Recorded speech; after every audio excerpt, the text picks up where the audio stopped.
C'est une matinée ordinaire dans cette boutique de vêtements haut de gamme du centre-ville. Derrière le comptoir, Clara, 28 ans, vérifie les stocks sur sa tablette. Ses cheveux tirés en chignon parfait, son tailleur impeccable, tout en elle respire le professionnalisme glacial. La porte s'ouvre. Un vieil homme entre voûté, portant un manteau élimé et des chaussures usées. Ses cheveux gris sont en désordre. Il tient à la main un petit sac en plastique froissé. Clara lève à peine les yeux, mais son regard se durcit instantanément. L'homme s'avance lentement vers les rayons, touchant délicatement un pull en cachemire. Ses doigts tremblent légèrement. Clara quitte son comptoir d'un pas vif, ses talons claquant sur le sol en marbre. « Monsieur, je peux vous aider ?» Sa voix est sèche, presque agressive. Le vieil homme sursaute légèrement. « Oh, je regardais juste. C'est beau ces couleurs. » Sa voix est douce, presque timide. Il y a quelque chose de mélancolique dans ses yeux bleus délavés. Clara croise les bras. « Notre boutique s'adresse à une clientèle spécifique. Je ne pense pas que vous y trouverez quelque chose. Dans vos moyens. » L'homme baisse les yeux, visiblement blessé. Mais au lieu de se diriger vers la sortie, il s'approche d'une vitrine où sont exposés des foulards en soie. Il y en a un en particulier qui semble captiver son attention. Un foulard bleu ciel avec des motifs dorés. « C'est magnifique !» murmure-t-il, presque pour lui-même. « Ma fille aurait adoré ça. Elle aimait cette couleur. Si Touré, elle aimait cette couleur. » Clara sent l'irritation monter. Elle n'a pas de temps pour les histoires sentimentales d'un sans-abri. « Monsieur, ce foulard coûte 450 €. Maintenant, si vous n'avez pas l'intention d'acheter, je dois vous demander de partir. Vous faites fuir ma clientèle. » À cet instant précis, 2 femmes élégantes qui entraient dans la boutique jettent un regard méfiant au vieil homme et font demi-tour. Clara pointe la porte du doigt. « Vous voyez, s'il vous plaît, partez. » L'homme la regarde. Et pendant un bref instant, quelque chose passe dans ses yeux. Une reconnaissance ? Une tristesse profonde ? Mais il acquiesce simplement. « Pardon, je ne voulais pas déranger. » Il se dirige vers la sortie, mais s'arrête devant la porte. Il se retourne une dernière fois. « Vous savez, vous me rappelez quelqu'un. Quelqu'un qui m'était très cher. » Clara lève les yeux au ciel. « Oui, c'est ça. Au revoir, monsieur. » La porte se referme. L'homme disparaît dans la rue. Clara retourne à son comptoir, secouant la tête. Elle a déjà oublié l'incident quand son téléphone vibre. Un message de sa mère adoptive, Marthe. « Ma chérie, j'ai quelque chose d'important à te dire. Peux-tu passer ce soir ?» Clara soupire. Marthe a toujours quelque chose d'important à dire, mais elle tape rapidement. « D'accord, dis à 9 h. » La journée se termine. Clara ferme la boutique et conduit jusqu'à la maison de Marthe, une petite villa en banlieue. Marthe l'accueille avec un sourire tendu. À 65 ans, elle a toujours été là pour Clara, l'ayant recueillie à l'âge de 8 ans après qu'elle fut abandonnée dans un foyer. Elle s'installe dans le salon. Marthe semble nerveuse, tordant un mouchoir entre ses mains. « Clara, ma chérie, il faut que je te dise quelque chose que j'aurais dû te révéler il y a longtemps. » Clara sent son estomac se nouer. « Quoi ? Tu es malade ?»« Non, c'est à propos de ton père. » Le cœur de Clara s'arrête. Son père, celui qu'elle a cherché pendant des années, celui qui l'a abandonnée sans explication quand elle avait 8 ans, la laissant seule dans un foyer glacial. Tu sais où il est. » Marthe acquiesce lentement. « Il t'a cherché, Clara, pendant toutes ces années, mais quand tu as été adoptée, les services sociaux lui ont fait croire que tu ne voulais plus jamais le voir. » Clara se lève d'un bond. « Il y a eu une erreur administrative. Ils ont confondu ton dossier avec celui d'une autre enfant qui avait effectivement refusé tout contact avec son père biologique. Quand ton père a essayé de te retrouver, on lui a dit que tu avais expressément demandé à ce qu'il ne t'approche jamais. » Les larmes montent aux yeux de Clara. « Mais je l'ai attendu. J'ai attendu qu'il vienne me chercher pendant des mois, des années. » Marthe prend les mains de Clara. « Je sais. Ma chérie, je l'ai découvert il y a seulement quelques jours. Ton père, il ne t'a jamais abandonné. Il a tout perdu en te cherchant. Son travail, sa maison, ses économies. Il a sombré dans la dépression, la pauvreté. » Clara s'effondre sur le canapé, en larmes. « Où est-il maintenant ? » « Je ne sais pas exactement, mais j'ai appris qu'il vit dans la rue, quelque part dans le centre-ville. Il ne s'est jamais remis de t'avoir perdu. » Clara essuie rageusement ses larmes. « Comment il s'appelle ? Comment je peux le reconnaître ?» Marthe se lève et va chercher une vieille photo dans un tiroir. Tiens, c'est la seule photo que j'ai de lui. Elle a été prise il y a 20 ans. Clara prend la photo avec des mains tremblantes. Elle montre un homme d'environ 35 ans, aux cheveux bruns, souriant à l'appareil. Il tient dans ses bras une petite fille de 8 ans. Clara elle-même. Elle se souvient de cette photo. C'était le dernier jour heureux qu'ils avaient passé ensemble, au parc, avant que tout ne s'écroule. Il s'appelle Henri Mercier. Il portait toujours ce médaillon. Marthe pointe du doigt la photo où l'on voit un petit médaillon argenté autour du cou d'Henri. Un cadeau de ta mère. Clara serre la photo contre son cœur. Je dois le retrouver, maintenant.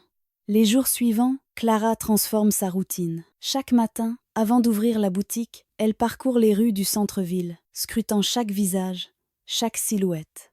Elle visite les refuges, distribue des photos vieillies d'Henri, demande à tout le monde. Personne ne l'a vu, ou personne ne se souvient. Clara commence à perdre espoir. La ville est grande, et un sans-abri peut facilement disparaître dans la masse. Puis, un matin, alors qu'elle ouvre sa boutique, la réalisation la frappe comme un coup de poing. Le vieil homme, celui qu'elle a chassé il y a une semaine. Ses mains deviennent moites. Non. Non. Ce n'est pas possible.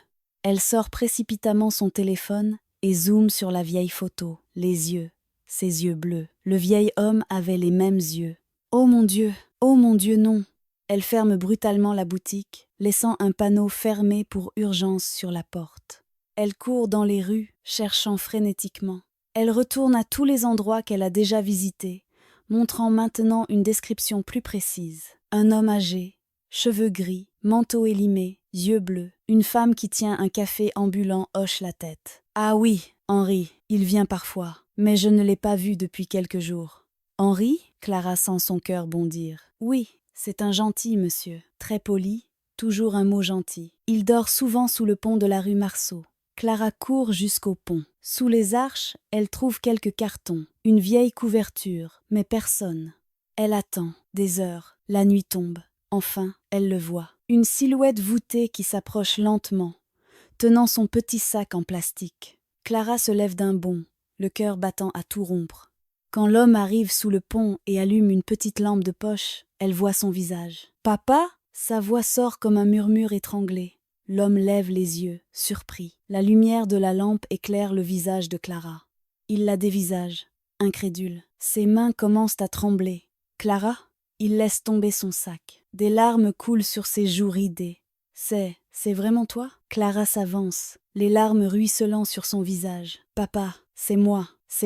Henri titube, comme s'il allait s'effondrer. Clara se précipite et le rattrape. Ils s'effondrent ensemble sur les cartons, enlacés, sanglotants. « Je te croyais. Il m'avait dit que tu ne voulais plus me voir, que je t'avais fait trop de mal. Non, papa, non. Je t'ai attendu. Je t'ai cherché partout. » Ils restent ainsi, agrippés l'un à l'autre, pendant ce qui semble être une éternité. Finalement, Henri recule légèrement, tenant le visage de Clara entre ses mains tremblantes. « Tu es si belle. Tu es devenue une femme magnifique. » Clara rit à travers ses larmes. Puis, soudain, une horrible réalisation la frappe. « Papa, la boutique. Tu es venu dans ma boutique, il y a une semaine. » Henri acquiesce lentement. « Je savais que c'était toi. J'ai vu ton nom sur la plaque. Clara Mercier. Mais je ne voulais pas te déranger. Tu avais l'air si réussi, si loin de moi. » Clara secoue la tête, la honte la submergeant. « Papa, je t'ai chassé.